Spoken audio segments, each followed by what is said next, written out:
Hi friends, आपका हमारा YouTube channel CSF ASI LDC mentors पर स्वागत है। इस वीडियो में मैं बता दूं, हम लोग CSF ASI LDC के लिए फुल मॉक टेस्ट 7 का मैथ देखने वाले हैं। पूरा वीडियो देखने के लिए आप हमारा कोर्स से ज़रूर जुड़ें। वीडियो के डिस्क्रिप्शन में आपको मोबाइल नंबर और हमारा एप्लीकेशन का लिंक मिल जाएगा। वहां से आप CSF ASI LDC के लिए तैयारी कर सकते हैं। चाहे आप 2022 का एग्ज़ाम देने वाले होंगे, यानी जो वैकेंसी आएगा उसके लिए भी एग्ज़ाम देने वाले हैं, या 2021 का जो फॉर्म आपने फिलअप किया है, सभी के लिए जो है कोर्स हमारा एप्लीकेशन पे चल रहा है। कोर्स जो है ऑलरेडी चल रहा है। ये वीडियो रिकॉर्ड करके उसी में ऐड किए जाते हैं, यानी आप पहले का भी कंटेंट देख सकते हैं जो रिकॉर्ड करके उसमें जोड़ा गया, यानी आपका कुछ भी छूटने वाला नहीं है। तो आज ही जो है आप हमारा कोर्स से ज़रूर जुड़ें और अपना तैयारी को ज़रूर प्रारंभ कर दें पहले से ही। पहला क्वेश्चन है आपका, नंबर सिस्टम से है मैथ का क्वेश्चन। कह रहा है यदि किसी संख्या को 624 से विभाजित किया जाता है तो शेषफल 53 प्राप्त होता है। यदि उसी संख्या को 16 से विभाजित किया जाए तो शेषफल क्या होगा? If A number is divided by 624, the remainder is 53. If the same number is divided by 16, what will be the remainder? तो इसमें फर्स्ट प्रोसेस हमें क्या करना है? पहला प्रोसेस आपका क्या होना चाहिए इसका सॉल्व करने के लिए? पहले आपको देखना है कि किससे डिवाइड किया गया है। तो किससे किया गया है? 624 से डिवाइड किया गया है। तो अब किससे डिवाइड किया जाना है? यानी अब आप किससे डिवाइड करने वाले हैं? 16 से डिवाइड करने वाले हैं। उसी संख्या को किससे विभाजित करेंगे? 16 से आप डिवाइड करेंगे। तो पहले चेक करिए कि जिस नंबर से आपने पहले डिवाइड किया, क्या उसमें अब जिससे डिवाइड करना है पूरी तरह भाग जाता है क्या? तो 16 से कट करेंगे, 16 तियाँ 48, 14 बचेगा 144, फिर कितना हो जाएगा? 16 नवा 144, यानी इस 16 से ए 624 तो पूरी तरह से कट जा रहा है। अब क्या प्रोसेस करना है? अब जिससे भाग दिया जाना है, यानी 16 से हम जो पहले शेषफल था उसमें भाग दे देंगे। क्या करेंगे? जो हमारा पहले शेषफल था 53, इसमें भाग दे देंगे। भाग देंगे तो क्या होगा? 16 से कट करेंगे 3 बार, बचेगा क्या हमारा? 5। 16 3 48, बच जाएगा क्या हमारा? 5 आंसर हो जाएगा। चौथा ऑप्शन होगा इसमें, ठीक है। अब एक कंडीशन और हो सकता है। इसमें दो तरह के प्रश्न पूछे जा सकते हैं, दोनों आपको बता दे रहा हूँ। पहले तो ए आपका पूरी तरह से कट जाएगा। दूसरा कंडीशन ये हो सकता है, मान लीजिए यहाँ पे है 625। कह रहा है यदि किसी संख्या को, हम मान रहे हैं अभी क्या है, दूसरा टाइप का देख रहे हैं। कह रहा है यदि किसी संख्या को 625 से डिवाइड किया जाता है, देन रिमाइंडर 53 हमें गेट होता है। यदि उसी सेम नंबर को डिवाइड करते हैं हम 16 से, तो रिमाइंडर क्या होगा? तो जब आप चेक करोगे कि क्या 16 से 625 भाग जा रहा है, तो पूरी तरह भाग नहीं जाएगा। तब आपको प्रोसेस क्या करना है? जिस नंबर से आप पहले भाग दे रहे थे और जो शेषफल प्राप्त हुआ उसको जोड़ लीजिए। कितना हो जाएगा? 5 3 8, 5 2 7 और 678 हो गया है। अब इस 678 में जो नया वाले नंबर से भाग देना है उससे हम भाग देंगे, यानी 678 और बटे 16। 16 से कट करेंगे 4 बार, 64, 3 बचा 38, 38 हो गया। 16 दूनी 32, यानी हमारा कितना शेष बचा? 6 शेष बचा। तो इन दो तरह से यहाँ पे प्रश्न आपके पूछे जा सकते हैं, पहला वाला तरीका भी, दूसरा वाला भी। तो दोनों को अपने दिमाग में आप रख लेंगे, याद कर लेंगे कि नंबर सिस्टम में ऐसा क्वेश्चन आएगा तो दो तरह से पूछा जा सकता है। अगला क्वेश्चन,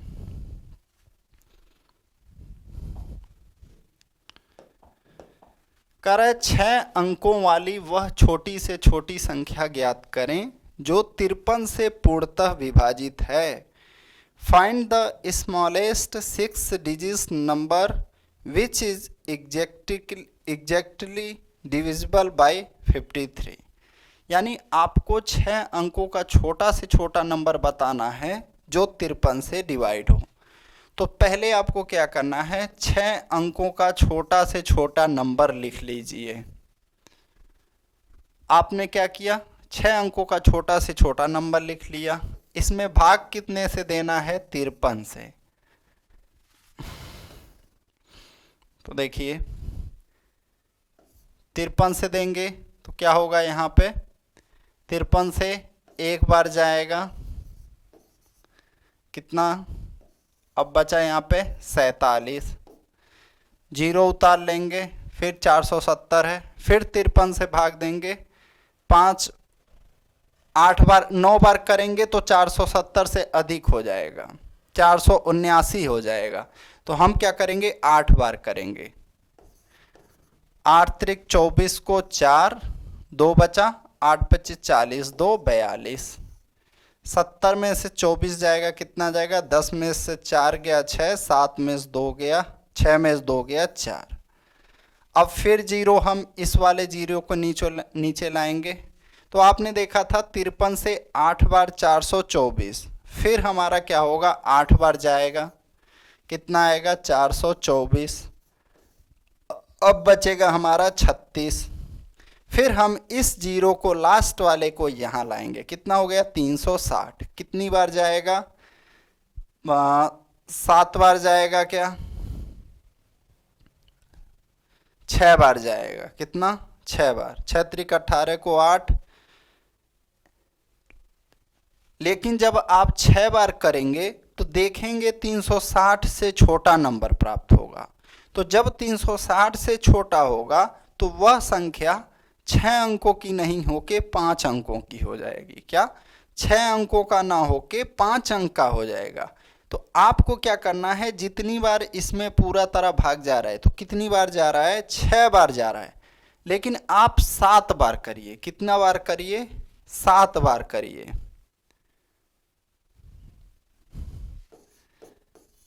क्या करना है, जब यहाँ पे आपको इससे नीचे नहीं आना है, इस 6 अंक से नीचे नहीं आना है, 7 से करेंगे, 7 त्रिक 21 को 1, 2 बचा, 7 पचे 35 और 2 37, कितना आ गया 371।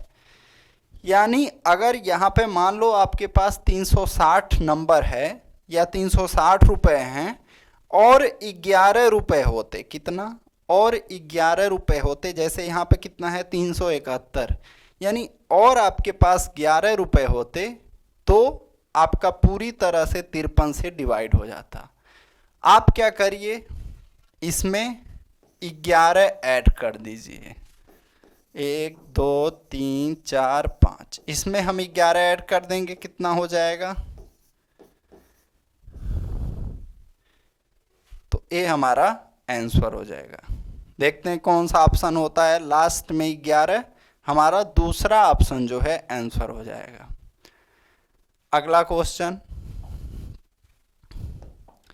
कह रहा है 1 से 100 के मध्य 2 के ऐसे कितने गुणज हैं जो 3 के गुणज नहीं हैं। How many multiples of 2 are there between 1 and 100 which are not multiples of 3। क्या है, which are not multiples of 3। कह रहे 2 के ऐसे कितने गुणज हैं। तो पहले हम पता करेंगे 1 से 100 तक में कितने 2 के गुणज होंगे। 100 को हम क्या करेंगे, 2 से भाग देंगे तो हमें पता चलेगा 2 के जो मल्टीपल्स हो जाएंगे कितने हो जाएंगे, 50। 2 के गुणज या मल्टीपल्स कितने हो गए, 50 हो गए। अब कह रहा है 2 का तो गुणज होना चाहिए लेकिन 3 का नहीं होना चाहिए। क्या, 2 का तो होना चाहिए लेकिन 3 का नहीं होना चाहिए। तो हम क्या करेंगे, 2 और 3, 2 का तो होना चाहिए, 3 का नहीं होना चाहिए। ठीक है, तो 2 और 3 के गुणज पता कर लेंगे। क्या? 2 और 3, यानी 2 और 3 का जो गुणज होगा वह किसका गुणज होगा? 6 का। जो 2 और 3 का गुणज होगा, हम ऐसा क्यों पता कर रहे हैं? अगर हम ये पता कर लेते हैं कि 2 और 3 का गुणज कौन है, तो उसको 50 में से घटा देंगे तो हमें पता चल जाएगा। तो यहाँ क्या होगा? 2 और 3 का गुणज, जिसमें 6 से भाग जाएगा। तो देखिए 100 में 6 से भाग देंगे, कितनी बार जाएगा? 16 बार भाग जाएगा।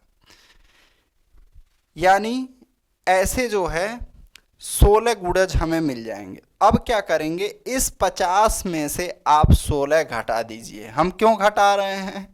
क्योंकि हमसे कह रहा है 3 के गुणज नहीं होना चाहिए, लेकिन 2 और 3 दोनों के 16 गुणज 100 तक हैं। क्या?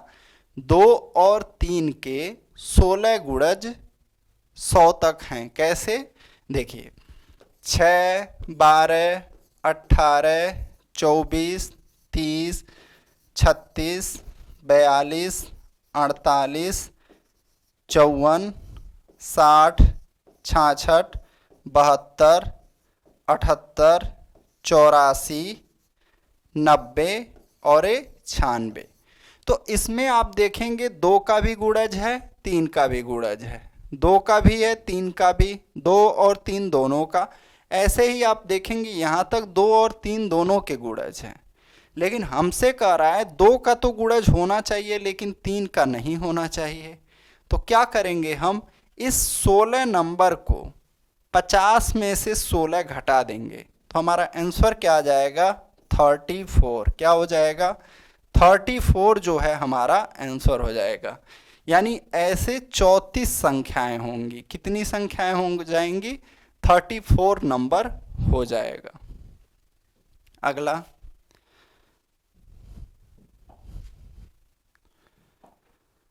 कर 13 और 43 के बीच की सभी पूर्ण सम संख्याओं का योग क्या होगा? किसके किसके बीच में? 13 से 43 के बीच में। तो देखिए आपको क्या करना है? 13 के जस्ट बाद सम संख्या क्या आएगा? 14। 43 से जस्ट पहले क्या आएगा? 42। और भाग दे दीजिए 2 से। क्या होगा? जैसे मान लीजिए आपका सम संख्या का जो सीरीज बनेगा 14, 16, 18, 20 ऐसे ऐसे करके 42 तक बनेगा। ये क्या है? आपका एक समांतर श्रेणी बनेगा, क्योंकि ये सम संख्या यहाँ पे बोल रहा है 14, 16, 18, 20 ऐसे 42 तक। तो करना क्या है? आपको पहला नंबर लीजिए, अंतिम नंबर लीजिए, 2 से भाग दे दीजिए। इससे क्या पता चल जाएगा? आपको एवरेज यानी कि औसत पता चल जाएगा। औसत तो पता चल गया, लेकिन हमसे यहाँ पे कह रहा है आप योग बताइए, यानी कि आप टोटल बताइए। तो हम क्या करेंगे? हम यहाँ पे पता कर लेंगे कि 14 से 42 तक में कितनी सम संख्याएं हैं। क्या? 14 से 42 तक में कितनी सम संख्याएं आती हैं। तो ये कैसे पता होगा? देखिए 42 को हम क्या करते हैं? 2 से भाग देते हैं, यानी 42 तक कुल 21 सम संख्याएं आती हैं। अब यहाँ पे कह रहा है 13 के बाद यानी 12 तक कितनी आती हैं? 6 सम संख्याएं। यानी आपने 6 सम संख्या छोड़ दिया है। 14 के पहले आपने 6 सम संख्या छोड़ दिया है। 42 तक कुल कितनी सम संख्याएं आती हैं? 21। 6 आपको नहीं लेना है तो सम संख्या आप कितना ले रहे हैं? 15। यहाँ पे आप क्या करेंगे? 15 का मल्टीप्लाई कर देंगे। क्या करेंगे? 15 का यहाँ पे मल्टीप्लाई। अब 42, 10, 52 और 4 56। 56/2 गुणे 15।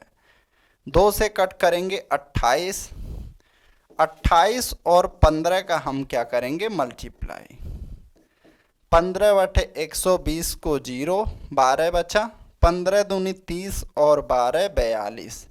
यानी हमारा आंसर क्या आ जाएगा? 420। फोर्थ ऑप्शन जो है हमारा आंसर हो जाएगा।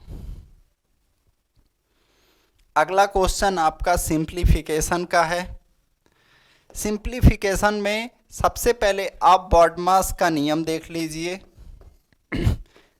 जो लोग नहीं देखे होंगे उनको समझ में आएगा। B for bracket. Bracket 4 type के होते हैं। ब्रैकेट कितने प्रकार के होते हैं? 4 प्रकार के होते हैं।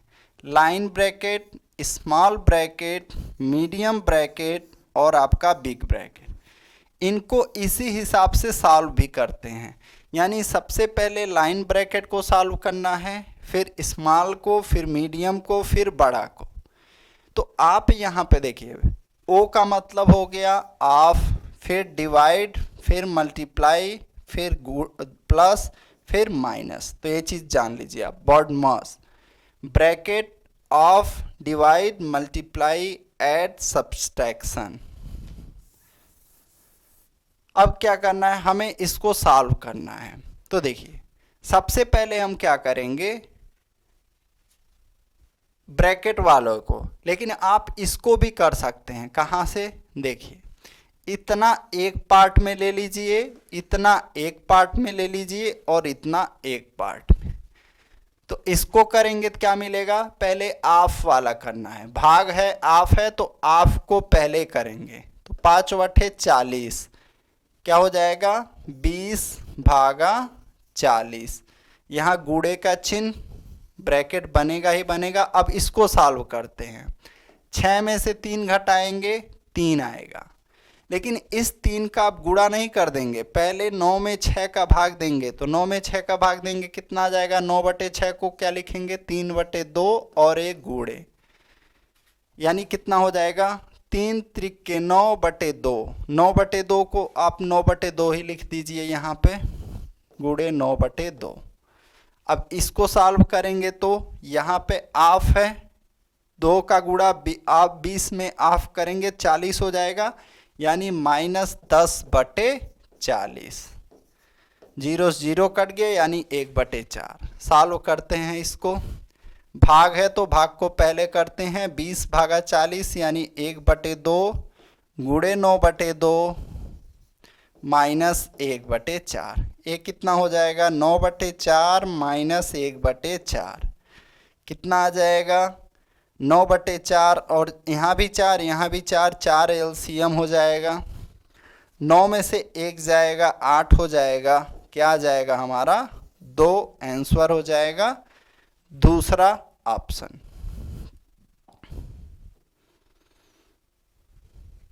अगला क्वेश्चन,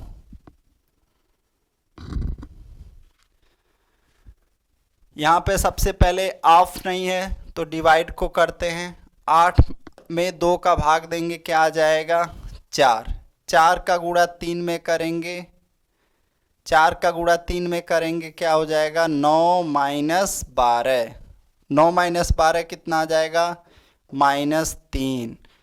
अब देखिए 3 माइनस -3, तो माइनस का माइनस में गुणा हो जाएगा यहाँ पे, ठीक है। तो क्या हो जाएगा? 3 और +3 यानी 6।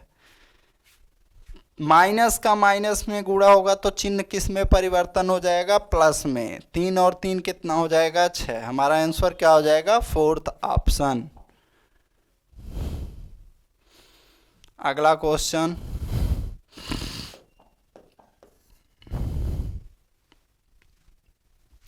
कह रहा है 800 से 900 के बीच आने वाली वह संख्या कौन सी है? किसके बीच में होना चाहिए? 800 और 900 के बीच में होना चाहिए। 34 अथवा 51 से, यानी जब आप उसे या तो 34 से या तो 51 से डिवाइड करते हैं तो रिमाइंडर जो आता है 19 आता है। What is the number between 800 and 900 which when divided by 34 or 51 leaves a remainder of 19? तो आपको क्या करना है? पहले 34 और 51 का एलसीएम लेना है। क्या? List common multiple. फर्स्ट हम क्या करेंगे? 34 और 51 का एलसीएम लेंगे, गुणनखंड विधि से करते हैं। 17 से 2 बार 3 बार, तो 2 के लिए 2, 3 के लिए 3। अब देखिए 17 × 51, 51 दूनी कितना आ जाएगा 102। 34 और 51 का एलसीएम क्या आ गया 102। अब हम क्या करेंगे 800 और 900 के बीच ऐसा कोई संख्या देखेंगे जो 102 से भाग जाए। तो कितना हो जाएगा, अगर हम 102 में 8 का गुणा करते हैं तो कितना आ जाएगा 8 दूनी 16 और 8, 816 आ गया। तो क्या ये हमारा आंसर हो जाएगा, नहीं। अभी जब आप 34 या 51 से भाग देंगे इसमें ये पूरी तरह से डिवाइड हो जाएगा। तब हमें कह रहा है कि 19 रिमाइंडर बचना चाहिए। तो रिमाइंडर कब बचेगा, मान लीजिए आपसे कहा गया कि आप किसी व्यक्ति को 816 रुपये दे दिए, 19 रुपया शेष बचा, तो क्या करना पड़ेगा, उस शेष को इस 816 में जोड़ना पड़ेगा। यानी 816 प्लस 19 कितना आ जाएगा, ये हमारा 835। कितना आंसर हो जाएगा 835 जो है हमारा आंसर हो जाएगा। अगला क्वेश्चन 6345 और 2160 के हाईएस्ट कॉमन फैक्टर क्या है। What is the greatest common factor of 6345 and 2160। अब हम क्या करेंगे इसमें, देखिए जो छोटा वाला है उससे 2160 से 6345 भाग विधि से हम हाईएस्ट कॉमन फैक्टर निकालेंगे। कितनी बार पूरी तरह जाएगा, 2 बार। 21 दूनी 42, 4320 आ गया। 5, 4 में से 2 गया 2, 3 में से 3 जाएगा 0, 6 में से 4 जाएगा 2, यहाँ पे 2160। एक बार अब जाएगा 2025, कितना बचेगा 135। अब हम क्या करेंगे 2025 को यहाँ पे ले आएंगे। 135 से एक बार जाएगा, 12 में से 5 गया 7, 12 में से 5 गया 7, 9 में से 3 गया 6। अब कितनी बार जाएगा, 5 बार जाएगा। यानी ये 135 से पूरी तरह से कट जा रहा है। क्या हो रहा है, 135 से आप देखेंगे जब भाग दे रहे हैं तो अब कुछ भी नहीं बच रहा है।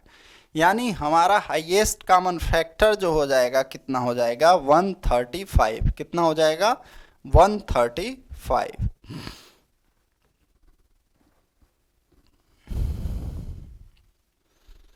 अगला क्वेश्चन कह रहा है राजेश अपने वेतन का 10% किराए पर खर्च करता है। यानी Rajesh spend his salary 10% on rent. वह अपने वेतन के शेष भाग का, यानी जो अब रिमाइंडर बचता है, ठीक है, 10% तो उसने खर्च कर दिया। अब जो रिमाइंडर बचा उसका 20% ट्रांसपोर्ट पे खर्च करता है, परिवहन पे करता है। उसके बाद वह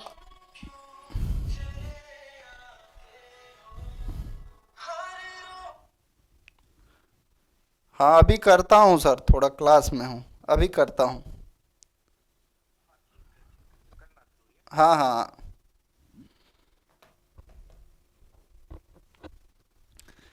कह रहा है वह अपने वेतन के शेष भाग का 20% ट्रांसपोर्ट पर करता है। उसके बाद वह अपने शेष वेतन का 40% भोजन पर खर्च करता है। कितना, 40% फूड पर एक्सपेंड करता है। इसके अलावा वह शेष राशि का इसके बाद जो 80% बचता है विभिन्न बिलों पर खर्च करता है। वह बैंक में 5,000 रुपये जमा करता है और शेष 1,480 रुपये अपने स्वयं के छोटे मोटे खर्च के लिए रखता है। उसका मंथली इनकम ज्ञात करना है। तो देखिए क्या है, कह रहा है, देखिए यहाँ पे दो कंडीशन होता है। इस क्वेश्चन को दो तरह से दिया जाता है। सबसे पहले तो ये समझना है, दोनों तरह आपको आना चाहिए। होता क्या है, पहला कंडीशन में आपको उसका सैलरी दिया होगा और बताना होगा कि आपको कुछ भी पूछ देगा कि किस पे कितना खर्च किया या लास्ट में कितना बचा। या दूसरा टाइप जो है, लास्ट में आपको देखिए यहाँ पे दे रहा है कि 5,000 जमा किया और 1,480 बचाया, यानी टोटल कितना बचा था इस कंडीशन के बाद 6,480। यानी आपको क्या दे देगा कि लास्ट में उसके पास इतना बचा है, आप इनकम निकालिए। आप क्या करिए, इनकम फाइंड आउट करिए। ठीक है, दो टाइप के आपके क्वेश्चन इस पे बनते हैं। तो ये जो है आपका दूसरा टाइप है, ये समझना है। देखिए